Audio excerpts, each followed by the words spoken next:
night may be long and the dark may be deep, but the answers are there to be found. Whether it's the normal, the abnormal, or the paranormal, you're in the right place. Let's go beyond reality. Welcome to the program. It's Beyond Reality, and I'm your host, J.V. Johnson. Thank you for being here tonight. We've got a special program. I always say that, and I always mean it. And I guess what I've determined is that every night is special. Just like Barney used to say. Remember this Barney, purple dinosaur? Everybody's special. And every night is special here on Beyond Reality. We're going to be talking with Eric Altman, a good friend, not just of mine, but of the paranormal community. He is a Bigfoot field researcher and a cryptozoologist. We're going to talk about the latest reports about Bigfoot sightings and theories about what Bigfoot may or may not be, and other cryptid sightings and reports and theories. That's all ahead with Eric Altman, and we'll bring him in just a few minutes. I have just a couple things I want to mention. First of all, please go to the YouTube channel. If you're listening as a podcast or in any other form, the YouTube channel is the hub of our online community. So go there, find the page, just search for JV Johnson. When you find it, subscribe. Our numbers are climbing steadily and rapidly. That community is getting bigger and bigger. We appreciate that. Thank you to everyone that's already subscribed and become a part of that family. But if you haven't done that, please do that at some point. Find the channel JV Johnson, very simple, and subscribe. Also find us on Facebook and give us a like there, JV Johnson, and also Beyond Reality Radio. Both pages are great to like so that you can follow what we've got going on. We're always posting guest announcements and information on those pages, in addition to special things that the program is doing. Whatever it happens to be, you'll find it there on Beyond Reality Radio on Facebook, and also JV Johnson. So, you know, as I'm doing my show prep here, I like to kind of scan the news and see what's happening. And I find an article that was published a mere, 6 or so hours ago.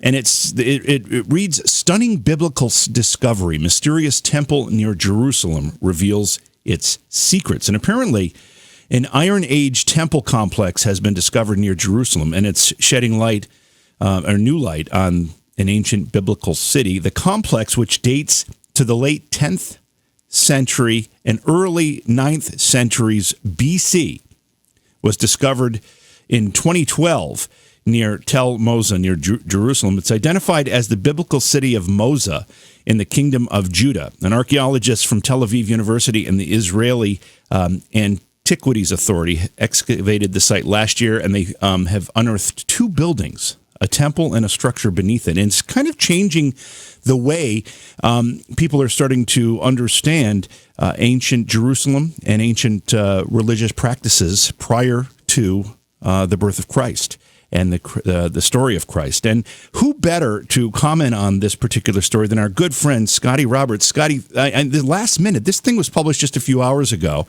It's obviously been something in the works for a while if they discovered it in 2012 and have been uncovering its secrets for several years now. But it's starting to tell a story, isn't it? It is. I've gotten the magazine Biblical Archaeology Review for years. And while I didn't see this article till you just pointed it out to me about 10 minutes ago, I know I had heard of this excavation in Moza that had been taking place. And Moza is about a mile from the heart of Jerusalem to the west. And it was, back in the day, it was a little village.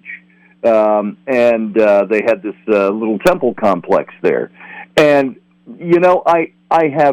I just did a series a few months ago, several months ago now, back in the summer, on King David, because he was one of my heroes of the Bible.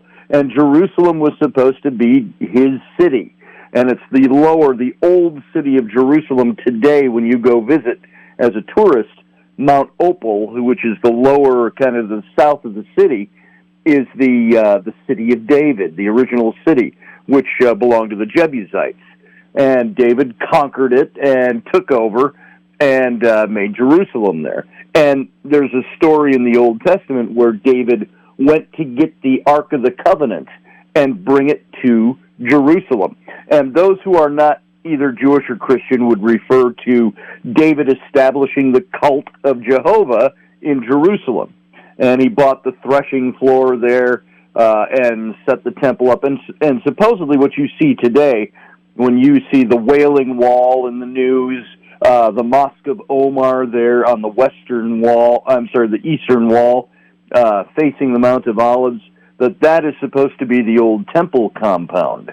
And now there's new archaeology, however, that suggests that whole compound right there might have been not Herod's temple, but the Roman Antonium fortress, and that the temple was a bit smaller just to the south at the top of the hill of King David's city on Mount Opal, which now, if you go out like the southern gates of where the Mosque of Omar is today, you'll go down into the old city of Jerusalem, David's city they call it, and they believe that there was the fortress was there, and perhaps the remnants of the temple.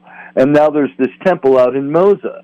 Now it's interesting when David, the series I did, now mind you, I don't want people to get the impression, I'm just going to take a shot at the Bible or the Bible stories or history any chance I get. I don't do that. I want to know what verifies them. That's why I started this stuff. I wanted to find out what it says. And I did this whole series on David called David, the real life story of an invented hero. Because I believe David, what you find in certain books of the Bible, was a big apologetic that was probably commissioned by David, as many of those Middle Eastern monarchs did in his day. And because there are other parts of the Bible that chronicle David's reign that conflict with David's version, done by his apologists. And there was one thing that David did.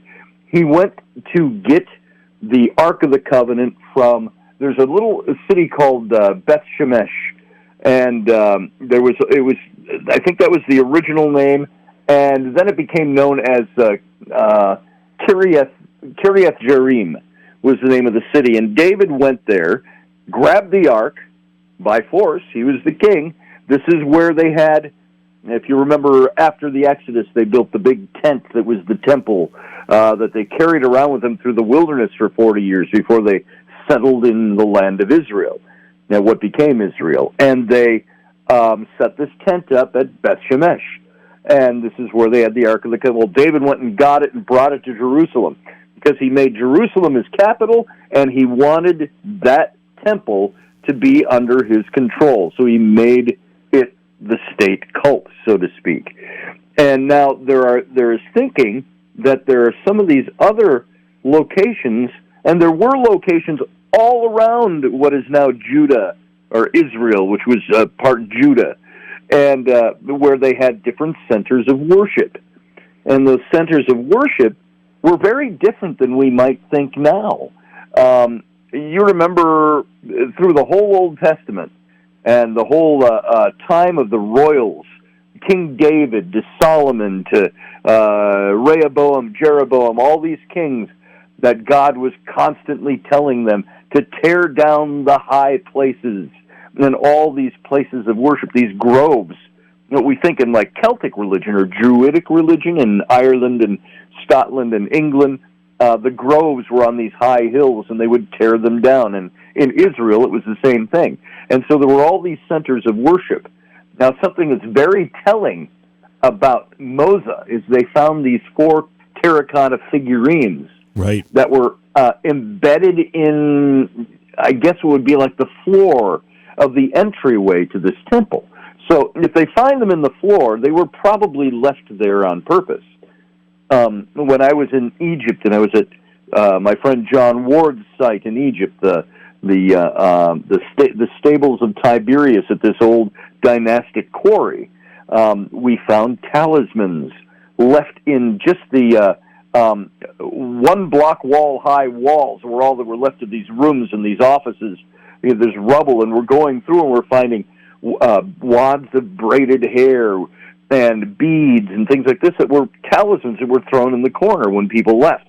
And I think that's what you might have with these 4 terracotta figures. But remember, in Judaism, they believed, and they took to the nth degree where God said in the 10 Commandments, "Thou shalt have no graven images," not of birds, not of men, not of beasts, and so on. And so what they did in temple worship, the priestly caste, was there was nothing allowed that could look like anything on earth. There could be no idols. It was their way to viscerally, legalistically avoid making idols. They couldn't have any figurines. They couldn't have statuary. They couldn't have graven images. And this was actually when Pontius Pilate, the Roman governor associated with Jesus in Jerusalem, when he had one of the big rebellions break out in Jerusalem. It was because he brought shields with the images of Tiberius Caesar on them into the temple compound. And the Jews went nuts and staged a big rebellion. And so to find these terracotta figures, this might not be Judaism we're talking about. This might be some of the older religions that existed there prior to. There was the worship of Baal and Asherah. And they were constantly telling the judges before the kings, and then the kings, to tear down the Asherah poles and the big standing stones, and to take down the temples and to take down the graven images, and so on. So I'm wondering if, and I haven't read up enough on what they found here at Moza, but the fact that there's a temple there, and it dates to the 9th and 10th century, King David... BC, right? And BC. his son... BC. Say again? 9th and 10th BC, century BC. Yeah, you're talking BC, so you're talking 3,000 years ago. And so David, the king, would have lived roughly in the 900s, the mid to late numbered 900s, and his son Solomon. As a matter of fact, there is a verse in the Old Testament, 1 Kings 6, verse 1, says that Solomon, on the day that Solomon, the son of David, dedicated the temple in Jerusalem, the building of the temple, the first temple, Temple 1 in Jerusalem, it was the 480th year since the Exodus. Now, we know that Temple 1 and the reign of Solomon, even though there's discrepancy about all this stuff, these guys really existed. It's whether they existed in the form that we read them, that he lived in the mid-900s BC. And if you do the math, you end up from the starting of the temple all the way back to 1446 as being pretty much the date of the Exodus. And that's how you can get dates and figures and kings and so on and start lining up chronologies. And so when they came into the land, what is some people call it Palestine, it was Canaan. Palestine didn't exist yet. Palestine's a newer political in the last couple of centuries. So they came into Canaan, and this is eventually became Israel. And there were these high groves and places of worship and religion that existed there. They found, I believe, sphinxes in some of the little clay figurines in the temple in Moza. And they're finding all over Israel now with the archaeology that's going on. They're finding all kinds of Egyptian-style figurines, Egyptian pharaohs commemorated in little statuettes made out of clay that date back to this very same period. It's amazing. It's amazing to me, Scotty, that so much of these secrets still remain buried and are there to be found. They're there to be found if we just keep looking for them. We're going to have to cut this one short, but maybe we can pick this up tomorrow night. You and I have a scheduled program for tomorrow night, Booze, Brews, and Bros. We can chat about this a little bit more. How's that sound? Hey, that sounds fantastic. Looking forward to tomorrow night. Let everybody know where they can catch your show. Sure. You can go over to my YouTube channel, Mr. Scotty Roberts. Thanks. And click in there and you can see everything I do. Perfect. Thanks so much, Scotty, for your perspective on this. Thanks, Jimmy. We'll chat tomorrow night. Scotty Roberts, again, tomorrow night. Catch us 11 o'clock Eastern for Booze, Brews, and Bros. It's an opportunity for us to chat about anything that you want to or that we want to, and we do it with a nice cold beer with us, okay? That's how it's done on Friday nights. All right, we're going to go to break. When we come back, we're going to bring in our other guest for the night, Eric Altman. He's a Bigfoot field reacher and a cryptozoologist. We're going to be talking about the latest reports and explanations. Please support the program. Go to patreon.com/Johaw. That's JOHAW. Whenever I have Scotty Roberts on the program to talk about things like we just talked about, this temple that was discovered from the 10th century BC, just outside of Jerusalem, where they did not expect to find it. And he starts naming cities as though I know what he's talking about. I just don't know. I mean, that's why I have him on the program, because I don't know. I can't even pronounce those cities that he's talking about. I can say Moza. That one I can say. But he was throwing out other names. That's why we have him do that, and I don't try. He does it very, very well. And again, you'll be able to catch both Scotty and I tomorrow night at 11 o'clock Eastern for Booze, Brews, and Bros as we let what little hair we have left down and have a casual, relaxing conversation, a little bit of fun along the way. We may play some games and do some other things. So that's what we'll be doing tomorrow night. Anyway, tonight we've got a really great program. I always enjoy this opportunity to bring my good friend Eric Altman back to the show. He, of course, is a Bigfoot field researcher and also a cryptozoologist. His contributions to the study of Bigfoot are extensive. I always enjoy running into him at paranormal events across the country. Eric, thank you so much for joining us tonight. Great to have you back. I'm glad to be back, JV. It's good to talk to you again. Before we get into the nuts and bolts of some of these things, I think the last time you were on the program, Eric, you were about to go to your Pennsylvania Bigfoot camping adventure, if I'm not mistaken. It was about that time, wasn't it?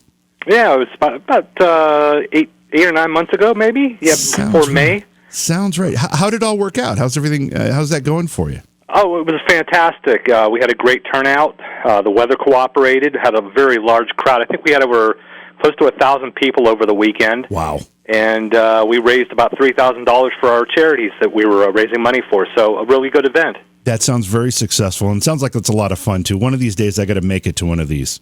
Yeah, I hope you can come out because it is a lot of fun. It's a learning experience, and like the tagline says, it's the adventure of a lifetime. You have been dedicated to this pursuit for quite some time now. How long has it been that you've been actually in the hunt, if you will, and I hate using that word, but we use it, for answers to these questions that we're going to be talking about tonight?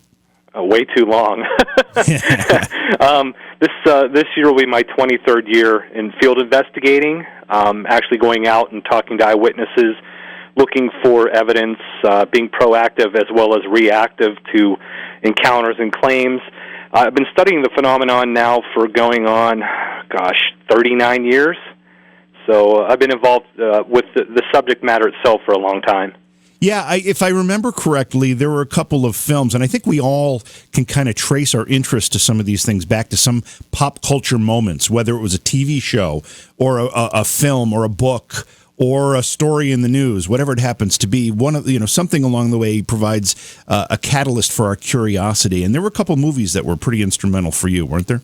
Yeah, a lot of books and TV shows like Leonard Nimoy's In Search Of, and things like that were inspiring for me to get involved. But two movies, as you're correct, were the catalyst to get me really deep into this search for Sasquatch. And, of course, those being Legend of Boggy Creek from 1972 and The Creature from Black Lake, which took place right across the state line in Caddo, Texas, filmed in Caddo, Texas, in the mid to late 1970s.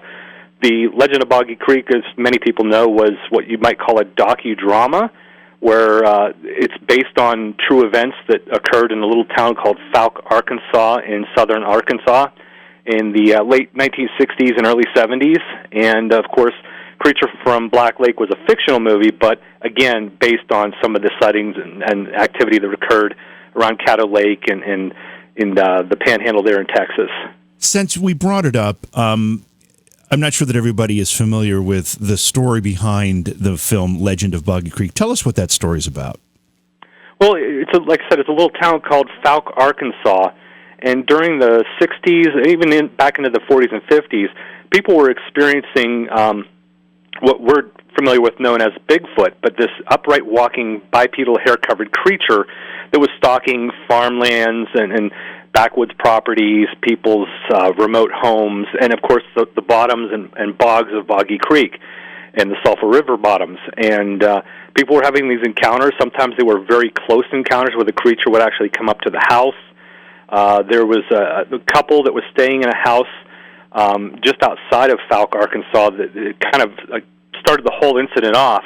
A young man by the name of Bobby Ford was actually reportedly attacked by the creature, and he went into a state of shock, and of course they rushed him to the Texarkana hospital where he later recovered from the shock. But there were people having a lot of very close encounters with this creature, whether they were sightings, road crossings.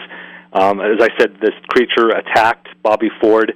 And it was coming, how that actually happened was the creature itself was coming around this farmhouse, and there was two couples that rented this house.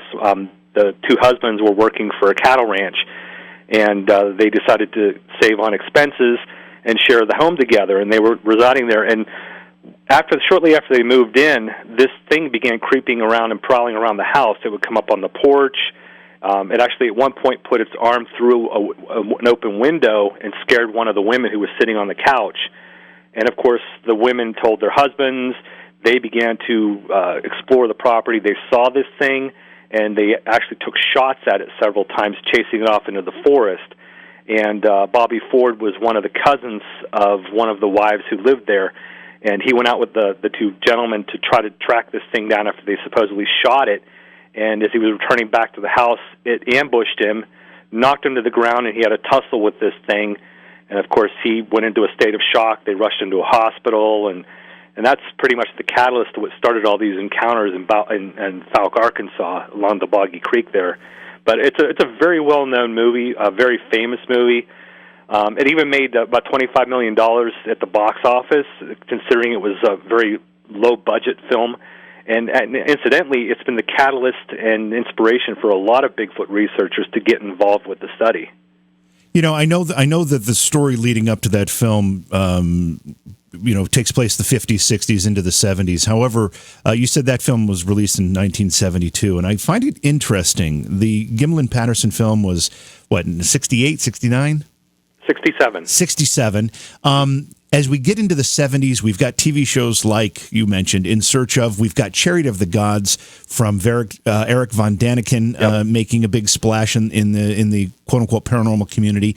Then we've got things like the movie The Exorcist, and we've got the Amityville horror book coming. I mean, what was going on, do you think? And I know you were very, very young, but what was going on in the 70s, let's say, that had so much of our public attention on these things? I don't feel like we've got as much attention on these things as we did back then.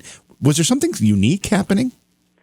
I think it was the fact that we were dealing with a very changing time. We've got the Vietnam War. We're in the midst of the Vietnam War starting up and occurring, and people were looking for an escape from reality.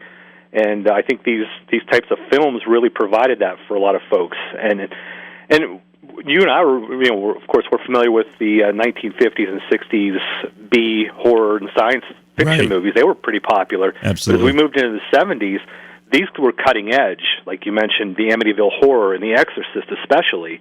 These films frightened people, and I think it drew a lot of people's attention and curiosity, and it kind of was an escape from reality, what was going on at the time back then.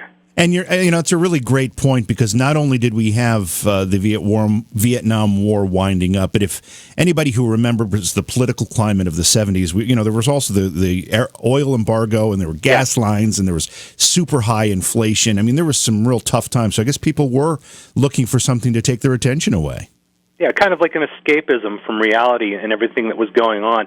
It was a very interesting time indeed, but these movies really captivated audiences, especially The Exorcist, and it blew people's minds to see that kind of horror and fiction right there up on the big screen. And I think The Exorcist, and along with the Amityville Horror, were the catalyst in its own right for a lot of people getting involved with the paranormal studies. Yeah, I think that's a fair assessment as well. Do you think over the course of the 39 or so years that you've been paying attention to this, with a good chunk of that actually researching it, do you think attitudes have changed among people as to whether or not they're willing to accept some of these ideas? I've seen it come in waves, actually. And back in the 70s, as you mentioned, I was pretty young, but during the 70s, there was a huge boom of the Bigfoot craze. We had a lot of Bigfoot films, like I mentioned, Legend of Boggy Creek, Creature from Black Lake, Sasquatch, The Legend of Bigfoot. Robert W. Morgan put a movie out there. Monsters and Mysteries was released to the public. So there was a lot of these films out there during the 1970s, and it was really popular, especially during the early 70s. And then it seemed in the 1980s, it kind of died down a little bit, and the interest kind of waned. And then back into the mid-'90s, late '90s, it really picked up again to where we are today, where it's huge in pop culture. I mean, you can't turn the TV on without seeing a trailer for a Bigfoot movie coming out at the local theater, or Jack Link's the beef jerky snap into a Sasquatch. So it's so prevalent today. I think that it's just accepted by most people that we see Bigfoot on TV, so it must be real.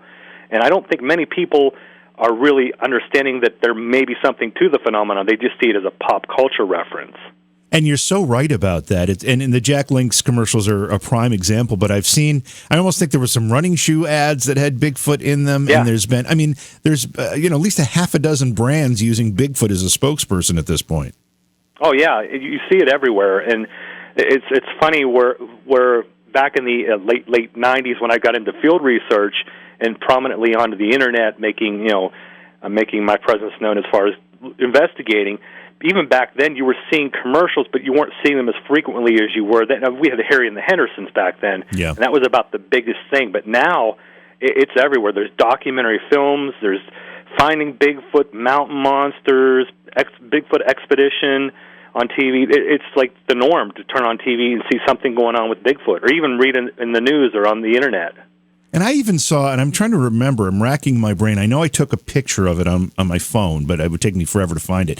But I saw a commercial, I want to say it was either Taco Bell or Pizza Hut or something like that, where they were using flying saucers somehow in there, or maybe it was Target, something like that. And I thought, what a strange thing. It must really indicate that these ideas, whether they're Bigfoot or aliens or ghosts, have a certain captivating power with the American public. Oh, it certainly does. And the interest in the subjects, whether it be paranormal, ufology, Bigfoot, and cryptids, it's skyrocketed. There's so many people that are involved in it, not only interested in it or have, as I call it, an enthusiasm about it. There are people actually getting out now and doing the field research. I joke about it, saying you can't swing a dead cat without hitting a Bigfoot researcher. And I'm being honest about that, because there's so many Bigfoot groups now, and researchers, and podcasts, and films, and commercials. It's just, like I said, it's a staple of pop culture these days. I'm trying to put myself, I have not really done any Bigfoot researching or gone on any, and again, I don't like this word, but I'm not sure, maybe you've got a better one, but I've not done any Bigfoot hunting.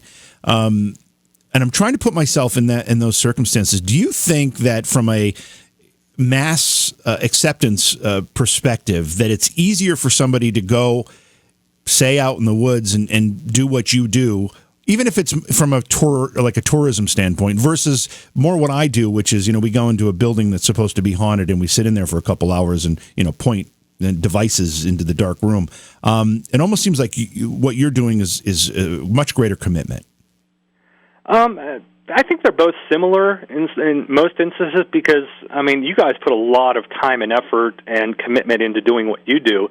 And it's very similar in the sense that a lot of times, and I'm sure you'll agree with this, a lot of times when you do research in a building or a residence, nothing happens. Right. And that's the same thing with us in the forest. We go out there, we hear common wildlife. We hear the owls, the coyotes, the crickets, that sort of thing. And nothing happens every time we go out, but it's the possibility that we'll get some good evidence. We'll capture a howl or a scream, or maybe find some footprints or see some eye shine in the bushes that's higher than a deer or a typical animal that we're used to seeing. So I give a lot of kudos to the folks that do paranormal research, because there's just as much commitment involved as what we do. As far as it easier, anybody can go out in the woods. It's free. Right. But with the paranormal research, I think you guys have to make arrangements to either rent a building or find a location to get permission to go in it. So there's a little more involved in that. But, yeah, anybody can do it. And I encourage people, if they want to get involved with it, then, yeah, jump in. Tell us about some of the things you've experienced on your investigations or your nights in the woods. Oh, my. There's been so many strange things that have happened and occurred to me over the years. It's really hard to narrow just one down, because some of them, I wouldn't say they're Bigfoot related. They may be, I never saw the creature responsible for the noises we were hearing, but I've had some very interesting experiences, and I'll try to mention a few of them if I can. There's been several occasions in different locations, whether it be in Pennsylvania, Ohio, West Virginia, where we go out to an area that's pretty remote, and we don't tell anybody where we're going or when we're going. We just go, we pick an area, we look at the history, see if there's been any sightings or experiences or activity in that area, and we say, let's go give it a shot. And we go out and sit in this area unannounced, and we have rocks thrown at us. And that, to me, is a pretty interesting and intriguing experience, because I know that deer and bear can't pick up rocks and throw them at us. Right. So it leads me to think, okay, there's only two possibilities here. One, there's another person in the woods doing it, or it could possibly be a Bigfoot throwing rocks at us.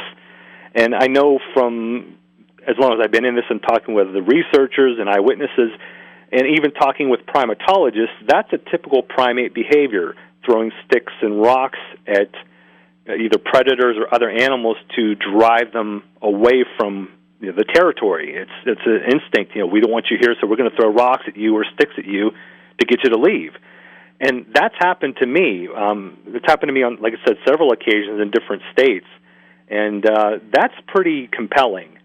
Again, I can't say it was a Bigfoot, but can I before you go on? Let me just ask you about the rocks being thrown at you. Have you been ever been able to find the rocks that were thrown?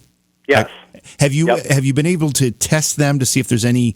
I know you're probably not going to get fingerprints or something, but even finger oils or anything like that on the rocks themselves? No, we've never tested them for oils or anything to that effect. That's probably a good idea to do so, but I'm not sure who we would try to get in touch with to have them test for oils. I don't even know if you can. Yeah, I don't know if you can. I'm not sure. I've watched a lot of forensic files, so I get these ideas, but I don't know if it's even possible. Yeah, it's not a bad idea at all, actually. Perhaps we might be able to pull some fingerprints off of it, or maybe some oils from it. I'm not sure, but we have found rocks. We've had rocks come very, very close to hitting us, bouncing off the ground a few feet in front of us, and we're able to see that rock, pick it up, and hold it and say, wow. How about, and sorry to interrupt, but these ideas are just coming to me. How about, you ever have a dog try to pick up a scent from that? Well, that's a great question, actually. It seems from other researchers and their experiences and what eyewitnesses tell us, dogs don't like to track these things. They're almost deathly afraid when these creatures are around. They tuck tail, they cower, they hide. And referencing back to Legend of Boggy Creek, there's a great scene in it where they take these hunting dogs, tracking dogs, out to try to track the creature, but the dogs refuse to go away from their owners, actually in some cases running back to the truck. So there's been a lot of reports over the years of people trying to use even the most aggressive dogs to go out there and try to track these creatures down, and they just simply refuse to. It's just it'd be interesting to see if they give you that reaction, that reaction of fear, if they smell something on the rock itself. I don't know, something to try maybe. Yeah, it could be either the rock, or they can actually, because we all know that animals, especially dogs, have a very keen sense of smell, much more powerful than us. Right. They may be smelling the creature itself, knowing that there's danger there, and to stay away. That's true too. So that would be I don't know how you keep your cool in a situation like that. I mean, if I'm in the woods, I'm assuming we're talking about night most of the time here, and there are projectiles coming at me. I'm not sure I would stick around, but you tough it out, and you wait to see if anything else is going to happen. Well, I'll be honest with you, JV. The first time this happened to me, this was back in the late 90s. I went on one of my very first night outings with a group of people up in upstate Pennsylvania near the New York state line. And we did have things thrown at us. And when you grow up as a kid reading about this in books, and you read about other people's eyewitness encounters, you really don't expect it to happen to you. And the first time it did to me, I about had a nervous breakdown, because I was just like, oh my God, this is real. This really happens. But as you become, I wouldn't say accustomed to it, but if it happens to you again, to me, it's almost like an adrenaline rush. I get so excited, and I'm like, I get giddy like a little kid, like, oh my God, there's another rock coming at us. Yeah, there's something here. something's going on, and it gets me really excited. But my first experience with it, I was scared to death. Tonight we're talking with Eric Altman about Bigfoot and other cryptids as we continue to discuss ideas, theories, sightings, all of the above. Eric, I know that every time that you and I bump into each other at one of these paranormal events, you have a table full of stuff, whether it's casts of foot impressions or other types of Bigfoot stuff. The foot impressions themselves, though, that's one of the most common, I would assume, pieces of evidence that has been collected. What are your thoughts on these foot impressions? Yeah, you're exactly right. It is one of the more common or most common types of evidence in regards to the Bigfoot phenomenon. And there's so many diverse and different sizes, types, with cast impressions that are out there, which definitely goes to show that and I'm not saying all of them are or all of them aren't, but if they were made by a fake cookie cutter, let's say cardboard cutout or wooden cutout, something somebody could attach to a foot, these tracks that are made into these casting impressions would all look the same. And if you saw some of the ones I had on display, they're quite different. Yeah. Whether they're different in length, width, toe structure, toe splaying, they definitely, to me, show that there's something out there leaving these tracks. And a very good friend of mine, and I'm sure you're well aware of, Dr. Jeff Meldrum. He's a professor at Idaho State University. He's a professor of anthropology, and he studies primate foot anatomy and foot morphology. And he's examined I think he has well over 200 different types of casts collected from all around the world. And he and I have discussed in length about these casts, and he's written a book about it, Sasquatch Legend Meets Science.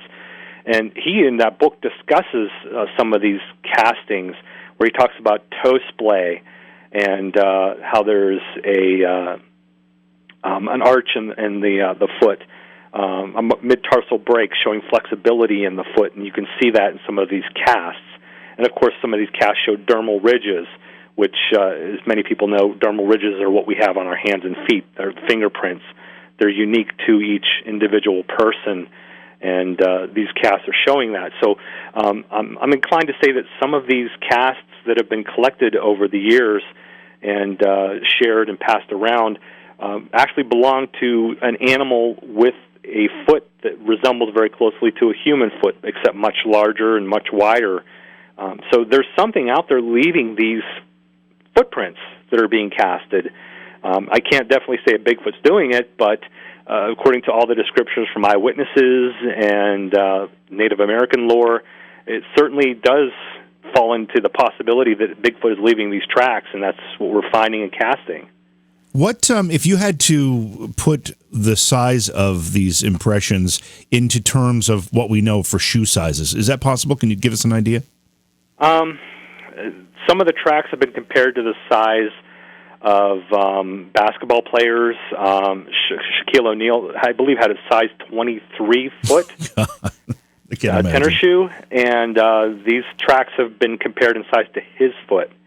And it's I won't argue that the point that there are humans out there that do have very large feet. That is true, but to find them in some of these remote locations, it's very unlikely that Shaquille O'Neal is running around the mountains of Washington State. Yeah, given the fact that Shaquille O'Neal is actually probably the only spokesperson more popular than Bigfoot at this point, because he's in every commercial I ever see. I doubt he's out wasting his time doing that. And there's only a few people in the world that are the size of Shaquille O'Neal. So I don't think that's the answer. I was just asking for more of a comparative purpose to see, how big these things are. Yeah, some of them are very large, 17 to 18 inches in length, 7 to 8, maybe 9 inches in width at the ball of the foot, and the heel is about 5 or 6 inches. So they're very large, hence the term Bigfoot.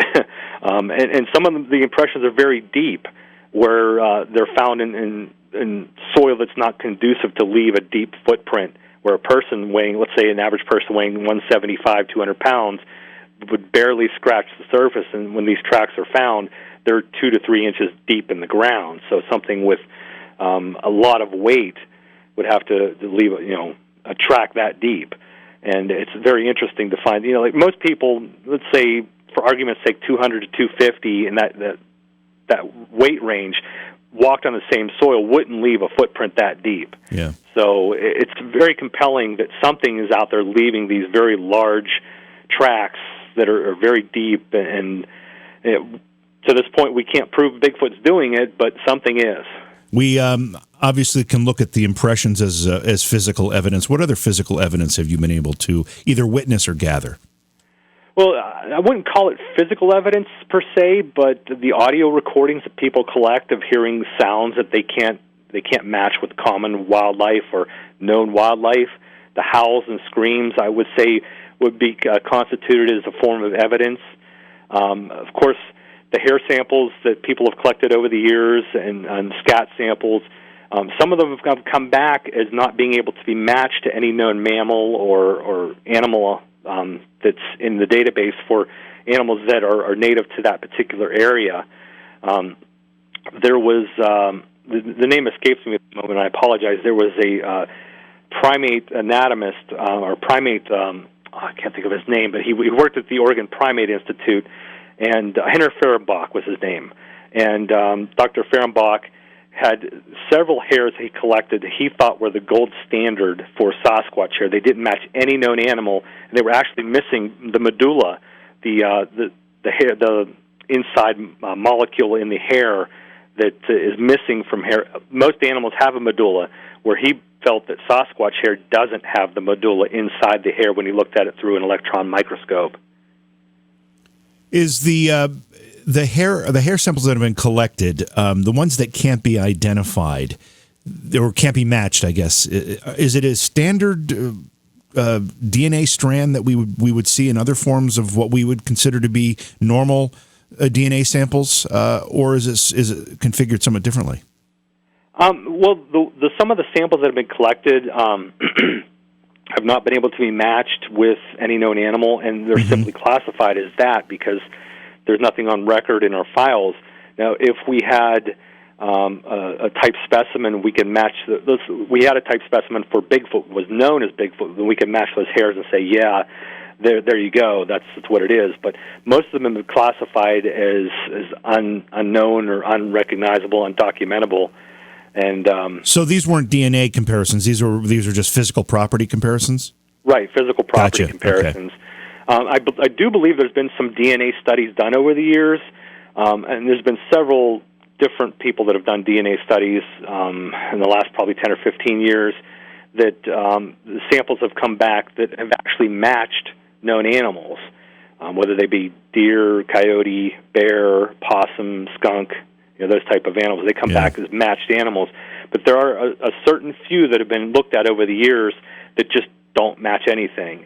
And unfortunately, like I said, until we have a type specimen, we can't really say what they are.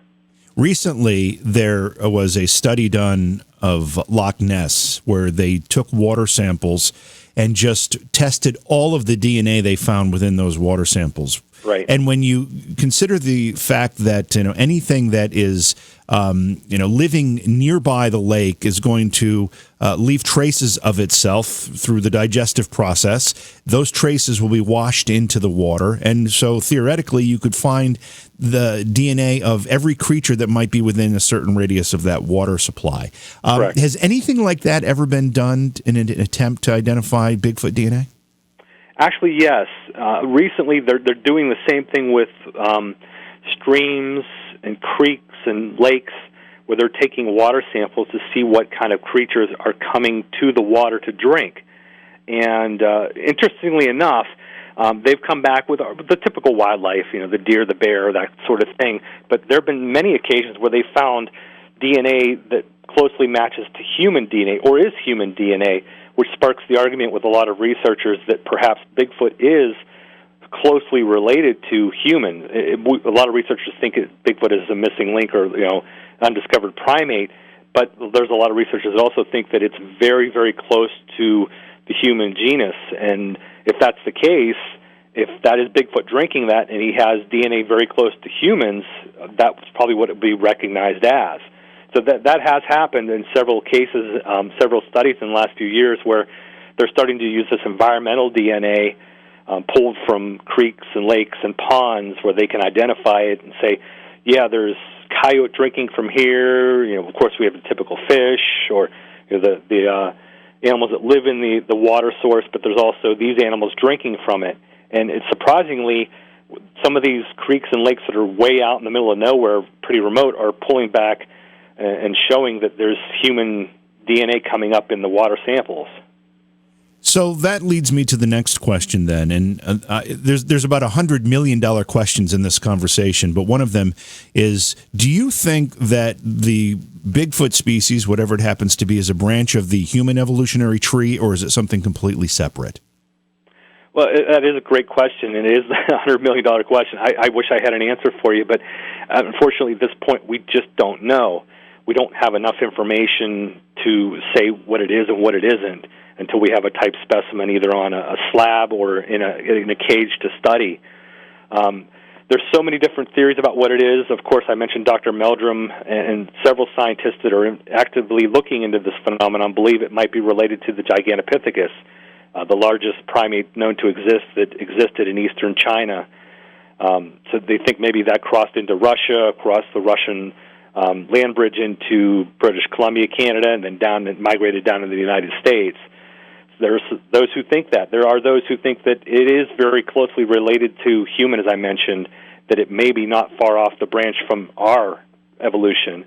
And again, some people think it's a missing link where it's that gap between primate and human, and that's where it falls in. There's so many different theories and ideas of what Bigfoot may be, and at this point, it's anybody's guess until we have a specimen. But what's your opinion? I want to try to get what you've looked at this probably more than anybody else, or right up there, and you must have some opinions, Eric. You're going to find this interesting, but I'm really not sure what it is at this point. From studying all the material, and the longer I'm in this, the rabbit hole gets deeper and weirder as I go along. From talking to so many people over the years, investigating cases, there's just so many different offshoots from the subject matter that it can take you anywhere. And at this point, I'm not sure what exactly we're dealing with, because let's be honest, if this was truly an animal, even though if it was elusive and its numbers were just viable to keep a breeding population alive, by now wouldn't you think we'd have a specimen, right, whether live or dead? So you have to even address that question. Okay, if we don't have a specimen live or dead, then what are we dealing with here? And that gets into a whole Pandora's box of paranormal possibilities, an alien connection, an interdimensional connection, and there are researchers who are actively exploring those avenues to see if there is some kind of connection there. Yeah, and we'll get into some more of those theories as our conversation continues. But before we do that, you mentioned if there was that population there, we would see some evidence. And one of the things that people always bring up is, well, why haven't we found a corpse? These things, if they live, they have to die. And if they die, they have to, at some point you'd think someone would stumble upon a corpse. And then the counter to that is often, well, when's the last time you were walking through the woods and you saw a bear corpse lying there? You just don't see them. What are your thoughts on the corpse discussion? Well, you're exactly right. I'm a hunter and a fisherman, outdoorsman. I do that for my hobbies as well. And I've spent a lot of time in the forest doing those as well as doing the Bigfoot research. And I found deer corpses that were either killed by a hunter or died recently, but most of them are decayed or rotted to the point where you see some scant bones, some flesh maybe. I've never seen a bear carcass that wasn't, I saw a bear carcass that was moved off the road by the Game Commission because it was struck by a car, but I've never seen one that died of natural causes. Right. And I know from just my personal experience that when an animal dies in the forest, usually within 7 to 10 days, that animal is almost completely gone. There's very, very little left, if anything, of that animal. And then, of course, you get into the whole theory that some people have that these things have a social structure like we do, and they have a burial ground where they take the animals to and bury them once the creature dies.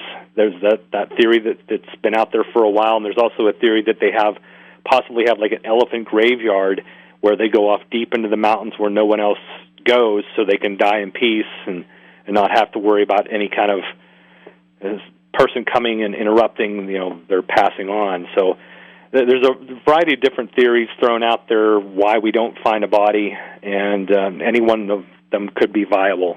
You and I have crossed paths at a lot of shows. You got a lot coming up, and what I think spring things start to get busy again, don't they? Yeah, I've got. It's not even February, and I've got eight events booked for this year where I'll be lecturing. And, oh wow! And I'll be at Phenomenology, where you and I have been at both together. That's coming up in March. I'm hoping Bob will have me back to Pennhurst this year for the Pennhurst Paracon. That was fun 2 years ago when you and I were there. I was there last year. It was so hot. Were you there last year? I don't remember. I was there the year before that, yeah. And it was hot on the Saturday. It was excruciatingly hot, and then Sunday was real cool because it had rained. Yeah, it really cooled it off. This past year, it was super hot the whole time. I don't even know if you remember that heat wave we had in August. Oh, boy, that was brutal. And then we were in these tents, and Bob said, he's going to try to alter the dates. I don't know if they've picked dates this year or not. You may know, but he was going to try to do it in a point where there wasn't such risk of high heat, because that was bad. It was bad 2 years ago for that Saturday. I remember that. And he was talking about getting some air conditioning and fans and whatnot to put out there in the tents. It was a great event, a huge turnout. Yeah. But, I have a lot of events that I'm doing this spring and into the summer and fall, and just around the East Coast, and even up into Michigan. I'll be speaking this year at a couple different events. So it's always good to get back out on the road and talk with people about cryptids and Bigfoot and share what I know. Yeah, I have to say I'm a little disappointed I won't be able to attend Phenomenology this year. I'm actually headed to Holland. Oh, wow. Yeah, my son graduated from grad school over there, and I'm going over to travel around a little bit with him and then move him back to the United States. So it's more that I'm kind of a pack animal more than anything else. Well, congratulations to him, and I hope he has great success in the future. Thank you very much. So let's start talking about some of these ideas, because you threw a few of them at us. This interdimensional idea, this alien connection. Let's start with the interdimensional thought. First of all, I want to know how much credence you put into this type of idea. But secondly, what is the theory that Bigfoot is a creature from another dimension, just pops in and out? Well, yeah, let's open this Pandora box, because it's a very controversial, and unfortunately at this point there's not a lot of evidence other than eyewitness testimony to back this up. Yeah. The interdimensional theory that's being tossed around by some researchers, and it's being argued against by some researchers, it's a very controversial subject, is the fact of the matter that this creature is able to manipulate some kind of portal or doorway, or the ability to leave its dimension, enter ours, and then return to its dimension while retaining its physical capabilities, its structure, because it's leaving footprints here in our plane, in our world, and it's leaving some scant hair and droppings and that sort of thing.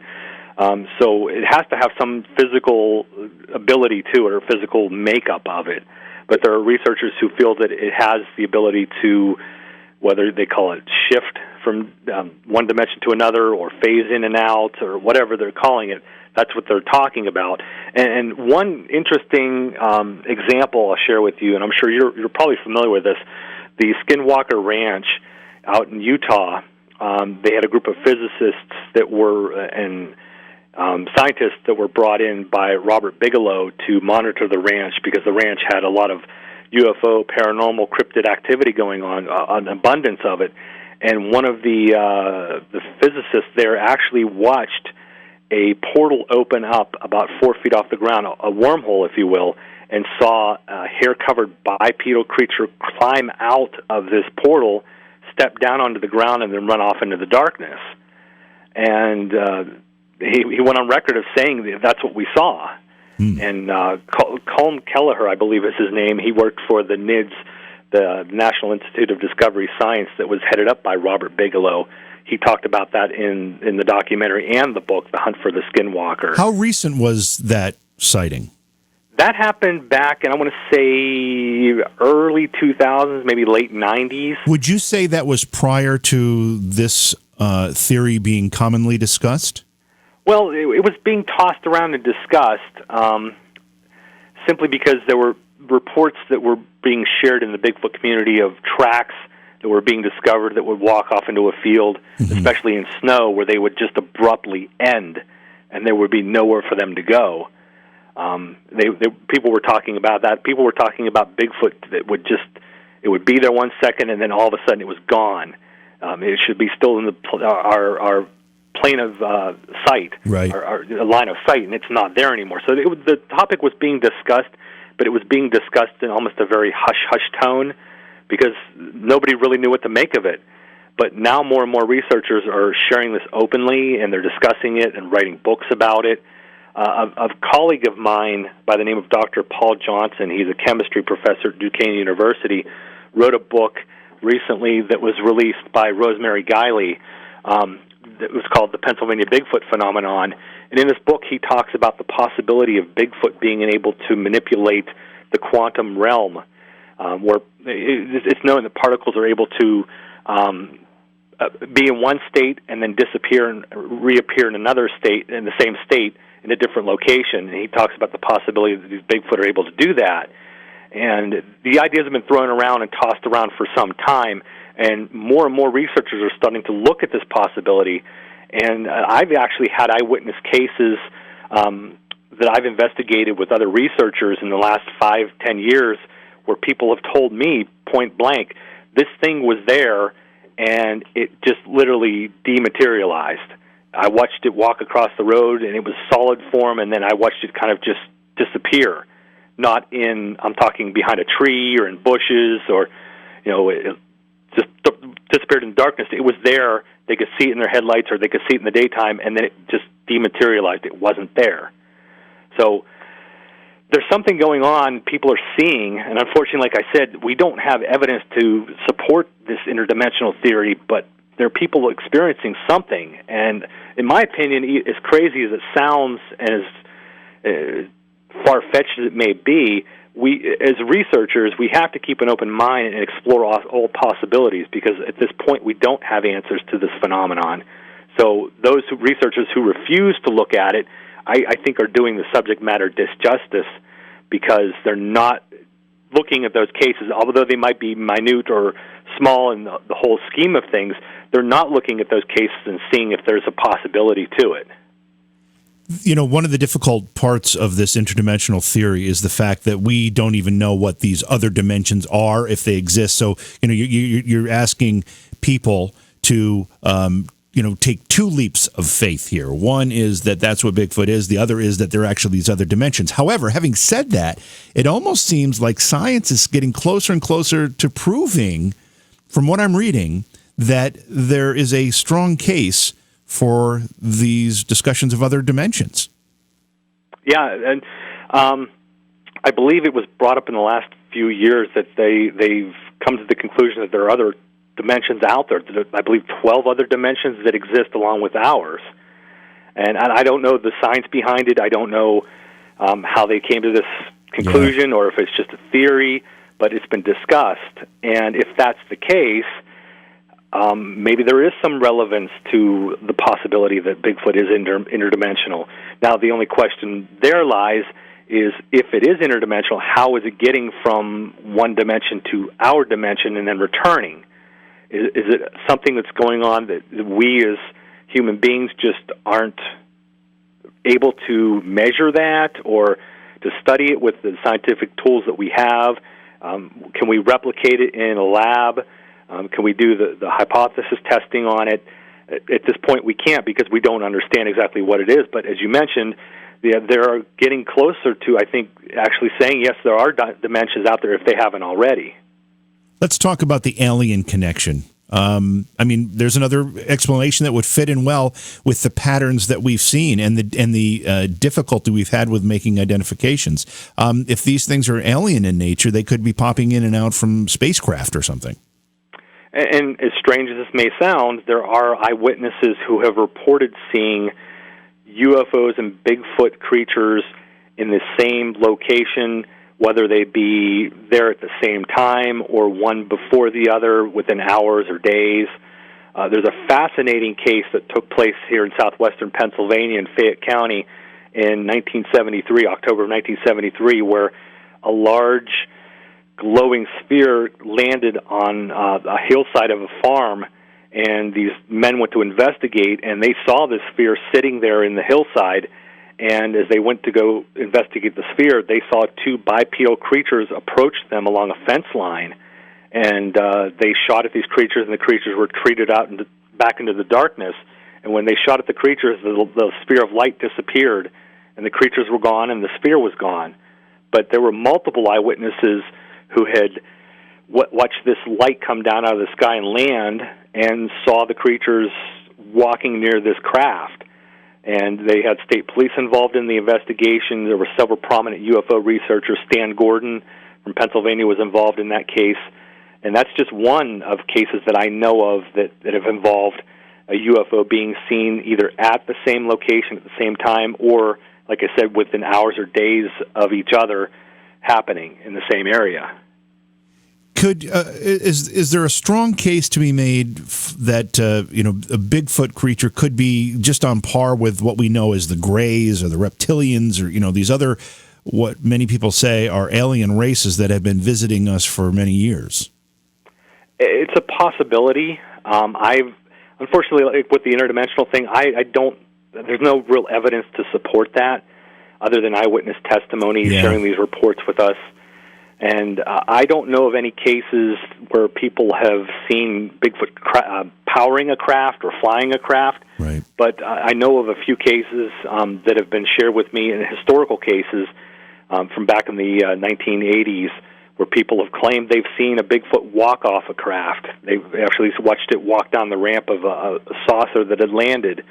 And I don't know if I wasn't able to talk to that person myself to see if they were fabricating it or in the right state of mind, so I can only go by what the historical report says. But there are cases like that out there where people have claimed that they're seeing these Bigfoot around these crafts, like I mentioned, whether it be the same time, same location, or just apart from each other at the same location. So I can't say that there's a tie where these animals creatures could be related as the Greys are, or these supposed lizard creatures are. I just don't know. But we do get the reports, and here in Pennsylvania in 1973, there were quite a number of reports that tied or somehow had a connection with the UFOs and Bigfoot being seen relatively in close proximity or close time. Right. I've heard a lot of that as well. What about the idea that, because you mentioned, there haven't been any reports of people seeing a Bigfoot-type creature powering a craft or piloting a craft or whatever happens to be. Could it be that the Bigfoot creatures are maybe a workhorse for the Greys or something along those lines? It's actually been discussed, as a matter of fact, where there's one theory out there, as crazy as it sounds, that Earth is a prison planet for the Bigfoot creatures that were sent here by aliens. This is, their prison. They're stuck here. And there are people who say that the aliens send the Bigfoot here to do their bidding as scouts or, as you mentioned, workhorses, the possibility. I can't say that's legitimate or it actually happens, but that idea has been tossed around and theorized by some researchers. And I don't know if it has any validity to it or not, but it certainly makes for interesting conversation. All right, let's talk about another theory. How about shape-shifting? Yeah, the famous shapeshifters. That's another good possibility as well. Although scientifically, I don't think it's feasible. I don't know if the Bigfoot creatures can change from a Bigfoot into a coyote or another animal or even to a spirit. I just don't have evidence to back that up or support it. Yeah. But there are researchers who discuss that the Bigfoot does have the ability to shapeshift, much like the Native Americans talk about shapeshifting. Their shaman or the medicine people have that ability to shapeshift. And usually when they talk about shapeshifting in the Native lore, it's referring to an evil spirit or a human that's become possessed by an evil spirit that has that ability. But there are researchers out there that have thrown that idea out that Bigfoot is a shapeshifter and has the ability to change its physical appearance from that of a upright walking creature to something common like a coyote or wolf or even a bear, for that matter. But then again, you'd see tracks that may have ended in from a humanoid type footprint to that of a coyote or whatever it happens to be, right. and that's not really happening. No. Not. One other question about the Bigfoot discussion, then I want to change the conversation a little bit. But we started our discussion talking about movies like Legend of Boggy Creek and other films like that. Do we have the same type of what we would consider to be, I'm not even sure how to put this, but legend-worthy sightings going on? I mean, the Legend of Boggy Creek was a series of sightings over the course of 20-some years, maybe longer, that culminated in somebody writing a story and making a film out of it. Are those types of contact and sightings still occurring, or are they much either less frequent or much more limited? Yeah, those historical types of sightings still occur, and they occur. They seem to occur in pockets around the United States. Some of them have actually been made into documentary films, like in Whitehall, New York, for example, the famous Abear Road sighting that took place in the 70s with the police officers involved. There's still sightings that go on in Whitehall, New York. People still report roadside crossings and seeing the creature up there in the Adirondacks. So that happens, and even areas like Texas, I mentioned about the creature from Black Lake. There are still sightings going on in the big thicket of Texas where people are still having sightings and encounters down there. So there are pockets throughout the United States where historically there have been a lot of activity, like with Arkansas, Falk, Arkansas, that was made into a movie, and there's still sightings going on in Falk, Arkansas. Incidentally, they still occur, but there are places like that throughout the United States that seem to have, I wouldn't call them a hot spot per se, but they seem to be pockets of sightings that have historically happened and continue to happen to this day that, in my opinion, I think would be worthy about writing books about or creating films about. What about other cryptids? We've spent, the first part of this discussion. We don't have a lot of time left, but there's other stuff going on as well, and I know you're interested in that too. So what other creatures have you been following? Well, I've been, for a while now, and this subject has kind of gained a lot of popularity. This happened in the early 1990s to mid-1990s up in Michigan and in Wisconsin, where people were seeing this upright walking canid, as they call him, Dogman, or even werewolf. Some people have put the label of werewolf on this creature.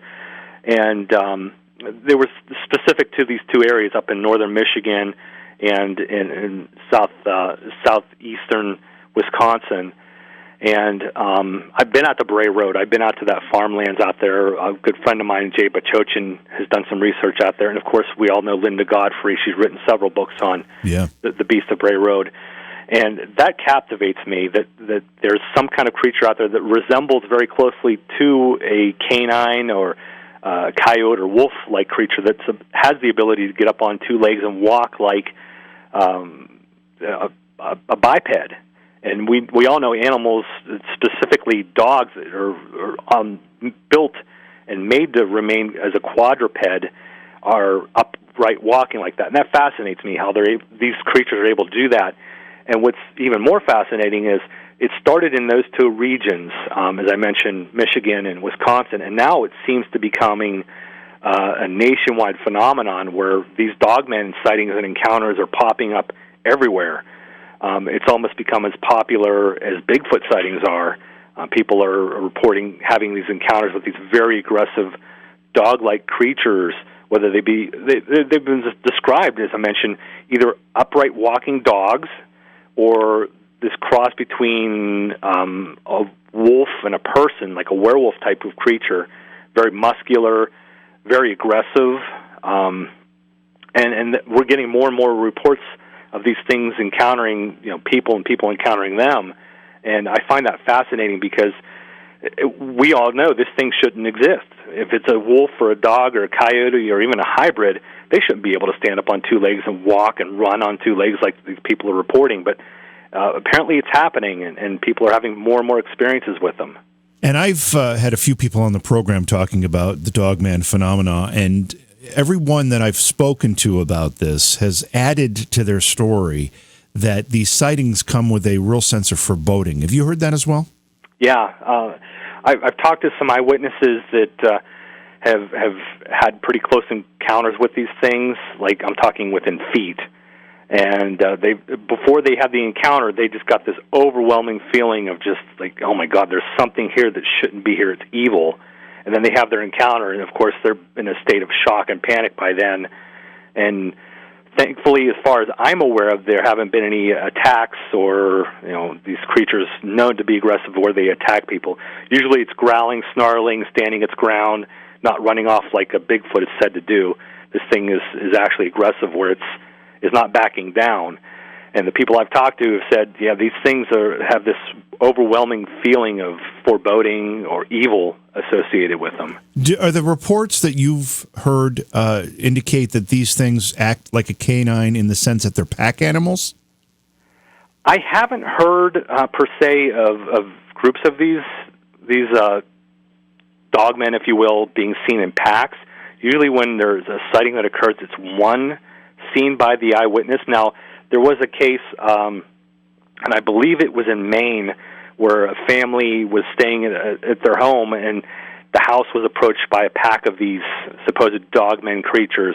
But that's the only one that I'm aware of that took place, and that was, I think it was about maybe 10 or 15 years ago up in, I believe it was Maine or Vermont area where that happened. But the majority of reports that I'm hearing about, or the people I'm talking to, are having an encounter with one individual rather than a pack of them.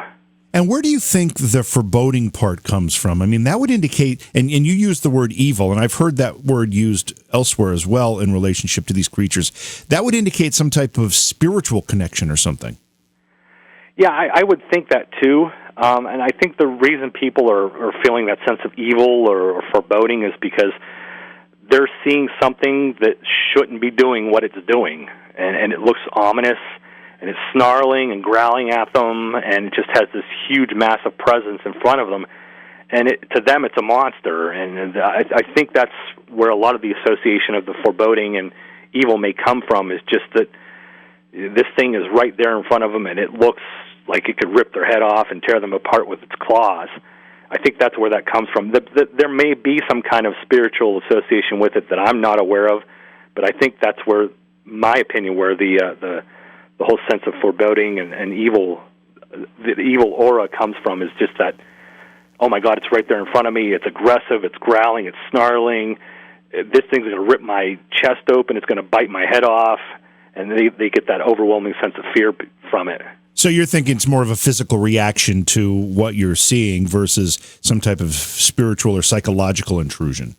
That's my impression of it. I think that's what people they're seeing it, and they're taking that whole physical appearance in, and it's just shocking to them, and that's where they're getting, oh my God, I'm going to die, rather than when they see a Bigfoot's running away, and it just has that, oh my gosh, I just saw a Bigfoot, and it's more of a kind of surprised rather than a dread feeling.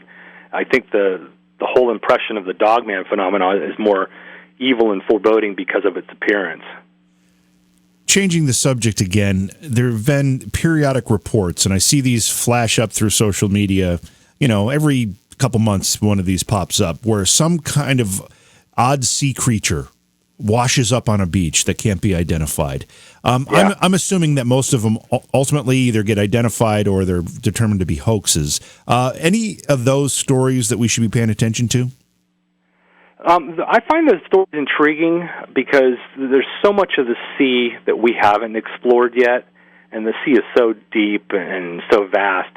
There's a lot of things down there, I'm sure, we don't know what's down there. Right. And some of these animals wash up on shore may not be something that we have identified or found to be an animal that we're familiar with, and of course when they wash up on shore, you're dealing with an animal that's probably been eaten by other animals in the sea, other sharks, other fish, and then of course drying out on the sun, and it's decomposing, and seeing something like that could be something as common as a whale or a dolphin or even a turtle that looks decayed and just chewed on is going to look like a monster. Some of them I find fascinating because just the way they look on the ocean or the beach coming up from the ocean, and then when you get out, you get the biologist out there or the oceanographer out there or someone that's studied aquatic wildlife, and they get out there and look at it and they can't identify it. That to me is fascinating. So, based on what you just said, I'm assuming that you've seen some of these that have actually made you think, okay, this might be something that we haven't identified yet. Yeah, I've seen some stories over the years where something's washed up on the shore that looks like a blob, and you don't see any flippers on it or fins or anything that would make you think, okay, well, that's a shark or a whale or a dolphin, and it's just a blob of something. And you read the story, and in the story they say, well, it hasn't been positively identified, and they're looking into getting tissue samples and trying to determine what it is. And I just sit there and look at the picture going, man, what is that? I've never seen anything like it. And when it had scientists baffled, that really is intriguing to me. Unfortunately, though, most of these animals are, in the end, positively identified as a very rare species of whale or shark or fish that's washed up on the shore that can be identified. But the initial story itself is fascinating when you first look at it and you see that picture. You just don't know what it is. Yeah, well, going back to the Bigfoot thing here just for a minute, was 2019 a big year for sightings, average year, lower than average, and is the trend going up or down? It really hasn't died off. We still get reports. I still get reports. A lot of my colleagues and friends that I'm friends with in the field still get the reports. You see fluctuations all the time. Some years it goes up, some years it goes down. And I don't necessarily equate that to the creatures not being around. I just equate that to people either not reporting them or people just not being out in the woods as much as the year before. There's a lot of factors that can happen to cause sightings to go up and down. And some people theorize that these things are migratory. I personally think they have a home range similar to a bear where they stay in that home range and they just move around. Like a bear is known to have a territory will leave 50 to 100 miles that they can roam around in, and people, it's just a matter of luck, people being in the right place at the right time to have that experience or sighting. But we still get the flaps that occur in certain areas. You'll see an upcropping of sightings that go on for a few months or even a year, and then it dies down, probably because the creatures have moved on to a different part of that territory. But yeah, it's always, there are always sightings coming in, and I think as the popularity of the subject matter remains high, you're going to always have people reporting them.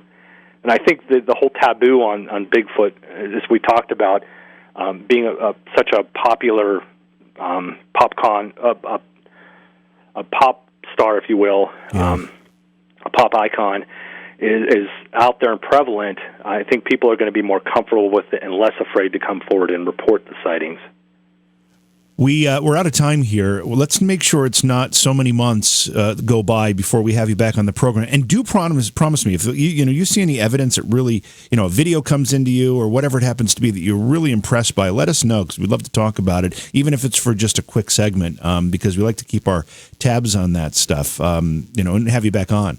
Oh, absolutely. I always enjoy talking with you and sharing the latest news and what's going on in the Bigfoot world and the cryptid world. And there's a lot of stuff out there that pops up, videos and photographs. Unfortunately, a lot of it's inconclusive, or you can't gather much data from it. It's just a blob or something in the shadow. But yeah, if something does come up that it's definitely worth a look, I'll let you know, and I'm more than happy to discuss it with you guys. And your website, the best place for people to go if they just want to keep tabs on your work? It's erikaltman.net. Terrific. Eric, thanks so much for being here. Great to talk to you. Always a pleasure, JV. Beyond Reality Paranormal is hosted by J.V. Johnson and produced by Orion Palmer and Slick Eddie Edwards. Like us on Facebook and subscribe to our YouTube channel. Please consider supporting the program either through your podcast platform, click on the link in the description, or on Patreon at Joha Productions. If you'd like to be a guest on Beyond Reality Paranormal, or you have a recommendation for a guest, contact our producer, Slick Eddie Edwards. Eddie is spelled with a Y at slickeddieedwards@gmail.com.